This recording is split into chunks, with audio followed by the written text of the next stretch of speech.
Consumer complaint येयल्ली regarding sale of sand घर बांदपाक रेंव बीन विकता पळय. कंप्लेंट येयल्ली की हांगा तांकां रेंव बी हांगा वेटान विकताले आनी तांकां वेटेज फरक येतालो. एकदां ते 8 टन दाखयतालो, एकदां 6 टन दाखयतालो.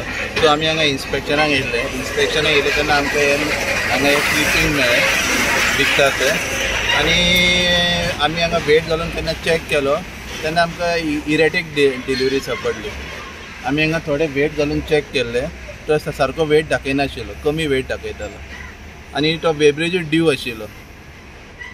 सो आतां फुडलें एक्शन कितें घेतलें तुमी? फुडलें एक्शन आमी तांकां कॉरस्पॉन्डन्स करतले आनी बाकी सगळी कोण तो कळ्ळा तुमकां कोण हें करता? वेब्रिज हेंचो मेटा स्ट्रिपाचो वेब्रिज म्हळ्यार Verma sir logistic and infrastructure private limited तेणी कोणाक चलोवपाक दिल्लो वेब्रिज. ओके. सो कितें ताका फायन चलन अशें कितें आसता? तांकां आतां इन्वेस्टिगेशन जावन आमी केस फॉरवर्ड करतली आनी फायन पडटली. सो तुमी कितें मेसेज दिवंक सोदता हेजे धरल्या उपरांत? नाही, आमी तुमकां सगळ्याक कितें सांगपाक सोदता की तुमी कितें घेता ते वेट सारके चॅक करून घे.